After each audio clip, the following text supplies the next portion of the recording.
Greetings and welcome to another Diablo 4 video. Today I want to show you the Incinerate Sorc in Season 6. I just had to revisit this build that I played a lot in Season 4 and a bit in Season 5, and then also looked in the PTR in Season 6 in it. And as you just saw in the intro, it can beat Torment 4 pit level, like level 65. But the caveat is, it does take a while. I didn't really die. I died once because I was standing in the after effect. But other than that, I think I needed like 6 minutes for the whole pit run. So it wasn't like as efficient. So I would say this is Torment 4 capable, but I wouldn't say it's ready in terms of efficiency. That's why we're right now in Torment 3. But the good news is this has the ceiling is not reached. And I still run some non-ancestral gear, for example. This is ancestral, this is non-ancestral. I do have mythics, I know that, but I will also show you that there are some substitutes for that. And I still need to masterwork most of my gear. Let's go into the skill tree first. So what do we have here? Let's clear this one. We just use 2 points into basics. It doesn't matter because we're not using them. Still, they should kind of address this. And this is just wasted points. Then we go into the Incinerate, and of course with Destructive, less damage while burning from Incinerate. The enemies do less damage. Then Elemental Dominance, we got 3 points, which just gives us straight up more damage, and I got +3 through my Amulet, which isn't ideal, but it is something. Then Defensive, got Flame Sheet, the Teleport, and the Frost Nova. Not the Ice Armor this time, and I'm also kind of thinking about ditching the Frost Nova as well. Glass Cannon, then this new passive, Energy Focus and Dampen Layer to give us some more damage reduction while we have a barrier. I do like the Precision Magic for more lucky hit chance and align the elements together with Protection as well as Mana Shield just for all around more protection. Although Mana Shield isn't necessarily up all the time, but every now and then it gives us damage reduction. Then we get the new Familiar because it will give us a 10% increased damage of the type that you cast it with, which ideally should be Fire. So we get like 10% or 10x more damage for Fire, and also applies Burning, which helps with our key passive Combustion. Moving along, I got the passives here, Inner Flames, more damage, Crippling Flames, more crowd control, and then Fireball and Enhanced Fireball for our enchantment so that we get 25x more burning damage. And over here I did put 5 in Inferno to get more cooldown reduction on it and more damage. Damage isn't necessarily like the main point, but I really love this pulling in of enemies and then making them all stick together. So I also have Supreme right now and don't necessarily need it, but I like the convenience of it as well. Putting 1 into Fury Surge, 3 Endless Pyre. This is the really good one. Here I do want it on my Amulet, which I haven't found yet. Something with plus Endless Pyre because it gives us a huge increase to burning damage, and then also increases when the enemies that are affected by more burning damage over time than their total life. So this is very nice. Gives 6% per rank. And of course Soulfire gives us a little bit more damage as well and less mana cost. This evocation is new, we also get it, 12% cooldown reduction, and also Elemental Synergy is giving us 3 increased damage for each skill you have equipped of the type of Pyromancy. So we get like, I think 4 skills equipped with that type, so we get like 12x more damage. And of course Combustion, the only really viable option here. Our burning effects deal increased damage. Okay, so how does it pair with our gear? I got the Air of Perdition, and as you can see it has a crit strike chance that we don't necessarily need. It does actually work with the Incinerate unique effect, but I think it's negligible. And more than so, the 60x damage that Air of Perdition gives us on its unique effect is the good thing here, or is why we are equipping it, as well as some core skills and movement speed, and Lucky Hit is always nice to have. But ideally you want a Harlequin's Crest here, giving +4 to skills overall. Other than that, if you don't have Air of Perdition, you can also use Godslayer's Crown. It's kind of similar in terms of what damage it provides, although it only can occur every 12 seconds, which is kind of a bummer. but it also gives us all stats, cool reduction and damage to elites. So it's a really good substitute, but I don't even have an ancestral one, so that's why I'm using Air of Perdition.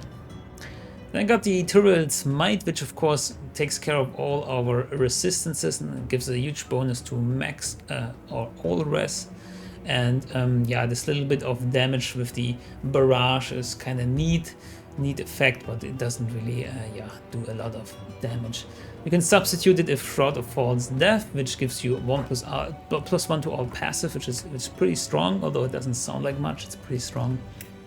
And then also gives you stealth every now and then. Or you can use Soul Brand, giving you also a lot of damage reduction while you're healthy, and you can keep a barrier up. This one's actually a pretty neatly rolled, because it gives me 30% damage reduction while I have a barrier. So it's a good substitute, also gives more barrier generation as well.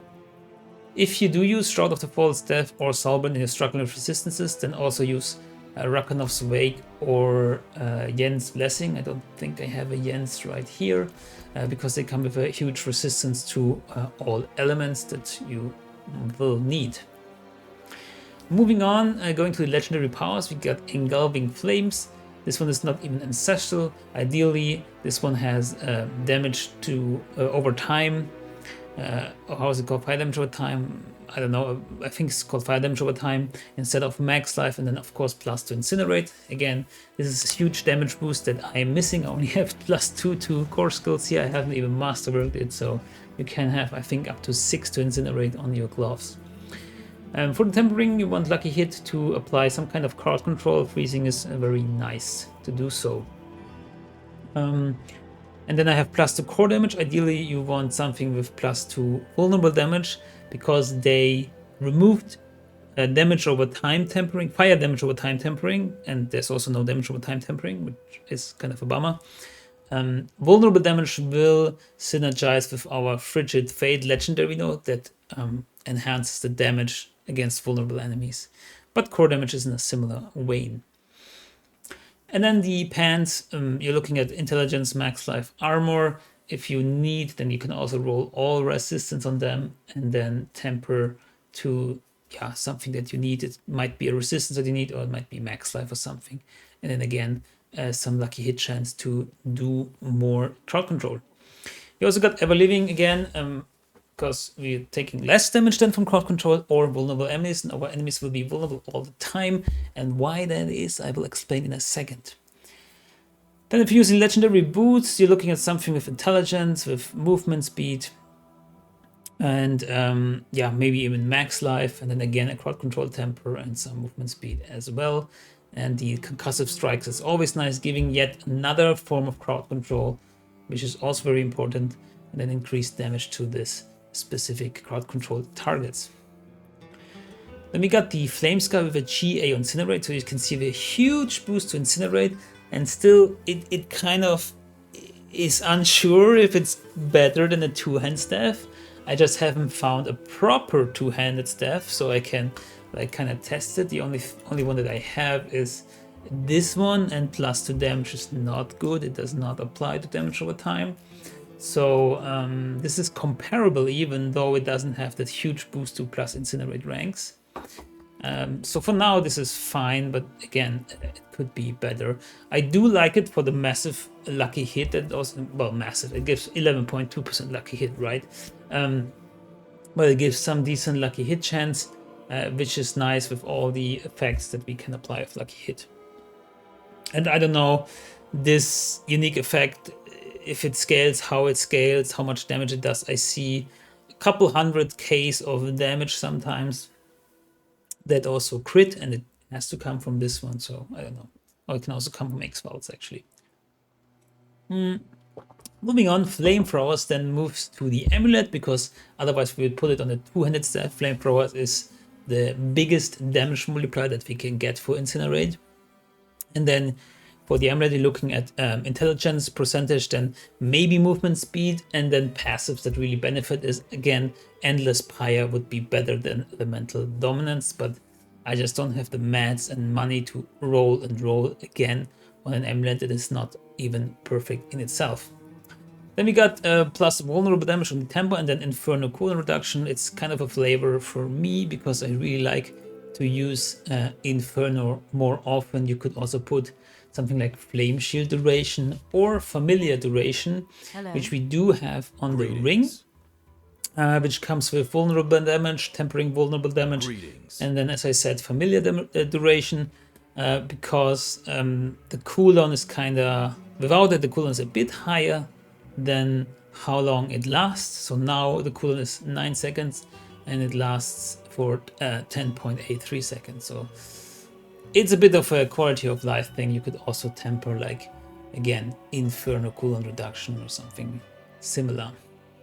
We got the Creeping Death here, and here you can see how it comes together with all the crowd control, because it says you deal up to up to 20% X increased damage over time to enemies for each different crowd control effect they are affected by. So if you have like Daze, Frozen, Slow is something that is missing for me. Immobilized, that's already like 4, and then you deal like yeah, up to 80% more damage to them. If the enemies are unstoppable, and staggered bosses also take increased damage up to 40% X damage over time. It's damage over time that's important, not overall damage, but Incinerate does damage over time, so that's pretty neat. And then we got X-Faults. There is a bit, yeah, I would say internal discussion in my head and testing around if X-Faults is better than Tal Rasha's. Tal Rasha's just seems insane on paper. You get like almost 20x damage per element that you cast, and then it stacks, and then you have like 60x damage.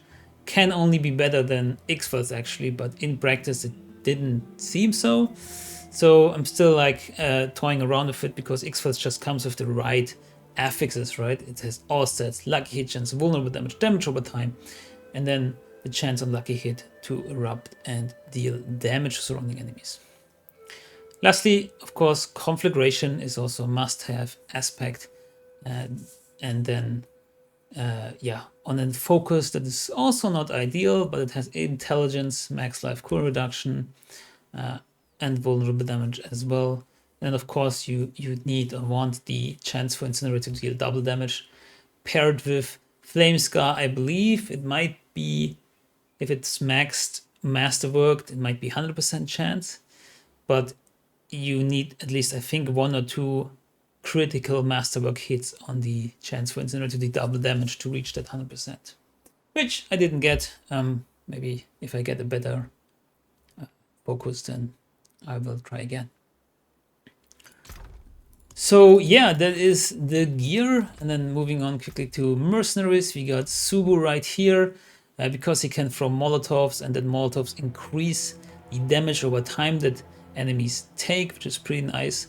And then if you use Snipe and get Incendiary Bolt, you also get another Molotov after he hits the target that he originally aimed at, so you have a chance of another Molotov, another 30x damage over time. And then for the reinforcement, I got Altcan, because he can use Storm of Fire, which gives another burning effect and also a chance to be stunned. And I hope it works together with Burning Instinct, but I don't know. It says an additional 4x per unique source of burning you have applied to the enemy, so it might not be working out. But then again, it's more fire damage. You could also use Vajana and get some form of crowd control as well. Let's put this to any skill, I don't care. And then lastly, we got the, whoops, where is it? The Paragon board and the runes. Yeah, the runes I will get to in a second. I hope I don't forget it, because last time I also almost forgot.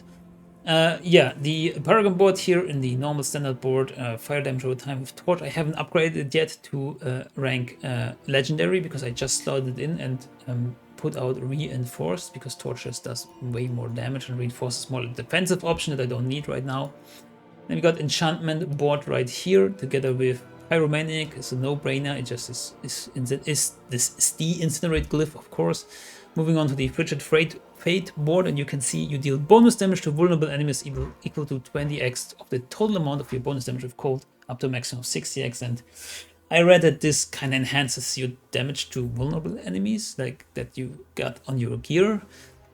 Not sure if that's correct, but I just leave it for now. And it doesn't really matter that much because vulnerable damage on the temper is the same as like core damage or fire damage. So, and then tactician, of course, we are using defensive skills and gives us a 10x multiplier. And then we move on to burning instinct. Also no brainer, gives us more burning damage. It scales with critical strike damage bonus and also intelligence. You don't really need the critical strike damage bonus on your gear. It is good enough if you have the intelligence to reach the cap, in the end game at least. And then control, also more damage to crowd control enemies, just makes a lot of sense in this build. Moving on to the new board, fundamental release. Whenever I apply vulnerable, burning, or critical strike to an enemy, they take 10x increased damage up to 30x. So vulnerable is easy, it comes from the runes. Then burning, of course we're doing that, and critical strike is actually coming from the unique effect of either X-File or Flamescar. And lastly, unleash, just giving us an 8x increased damage and more mana regeneration. So the runes, rune words, we got Crystalline Disdain. Inflict a card control that isn't slow or chill, which we do very often, as you saw with the lucky hit chances. And then we invoke the Necromancer's Horror Decrepify, just overall a very nice effect and very helpful, slowing them down and reducing the enemies of the reducing the damage of the enemies of the damage. And then we got, this one is the interesting one, we got Serene Alpha Canet. And this is something I read from, who's the user on Reddit, like Keystone Online. He's also experimenting with the Incinerate build, and this was interesting to me because Spirit Wolves apply vulnerable and apply freeze or chill or something, because they like freeze the enemies, and they do it with an AoE splash attack, which is very cool. And of course there are other like very strong rune words, like the one that casts Petrify and everything, but you will see these wolves, they go ham. They're not making the most damage maybe, but they are very nice CC and source of vulnerable, so that's why we got them here. Alright, oh my god, I talked for 17 minutes? That's insane. So if you're still with me, we are in the gameplay section, and just so you know, look in the description below, we will find a link to the build that you can just look at it in your own time. Sorry for the little cut here, but my internet broke down and, well, I was kicked out of the game, so I need to start anew here. And we do this here in the run. Well, that's the downside of a game that is always online, right? It's not like in Diablo 2 where you can just play offline.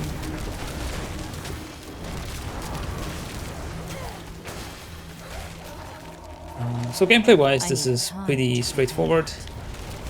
What is really cool is that we can use Inferno more often now, since we skilled it to max and it has a lower cooldown. I need time to prepare that.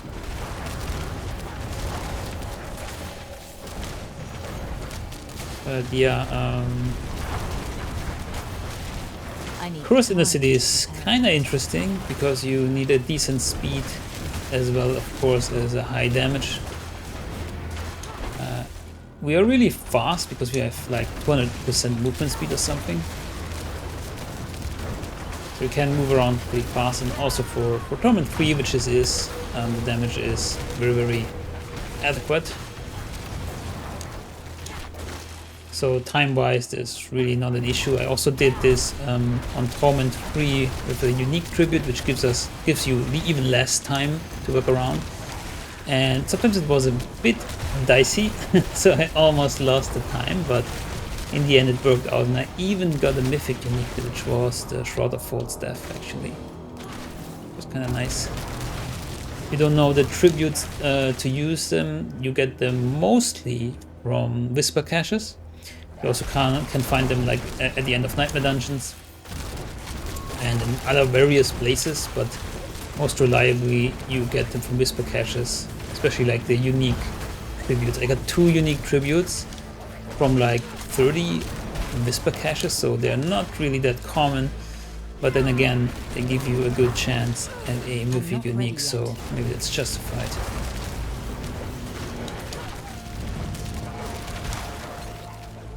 I really don't like the monsters here because they're pushing you around so much.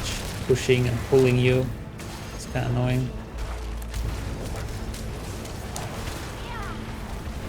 What I really wanted to do is build Vortex, or put Vortex into the build. I might still do it and remove maybe the Crapify rune, because sometimes the enemies are just not stacked together, and then it's a bit annoying to, yeah, kill them one by one or something with Incinerate, right?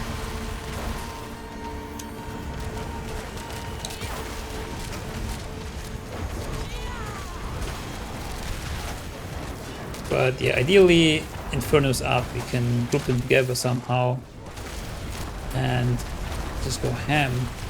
Survivability is pretty high. I also played around with the Earthen Bulwark rune, giving me a lot of barrier, which is also nice. I need time to But that's just another defensive option, but we're more lacking in damage than defense. I mean, mainly also because I have a turret smite. I need time to Even without that, damage is the bigger problem to solve right now than damage mitigation.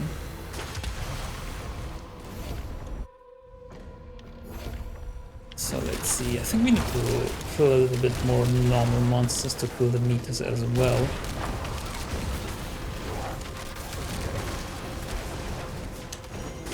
Damage-wise, there's a lot going on, a lot of chip damage, I would say, like unique effects of X-Fall and of Flame Scar, and then all of our little doggies right here.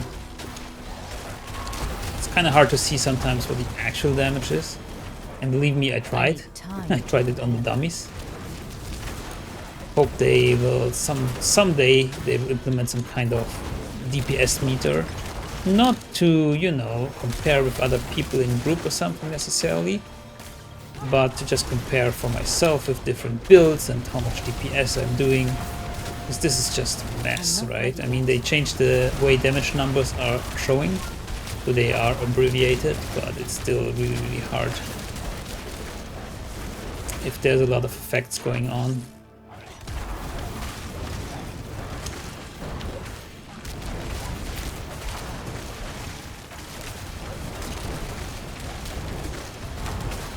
There we go. Just fill up the meter. So let's go to the boss. And bosses tend to be no problem as well. Maybe even less so than some trash mobs.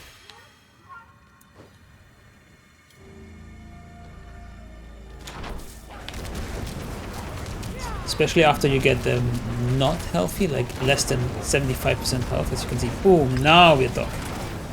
Doing like 30 million, 50 million.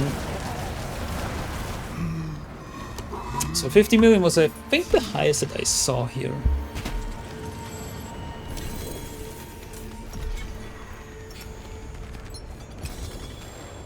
And there you go. Got some nice, well, we got some blue runes, I guess. Nothing really special.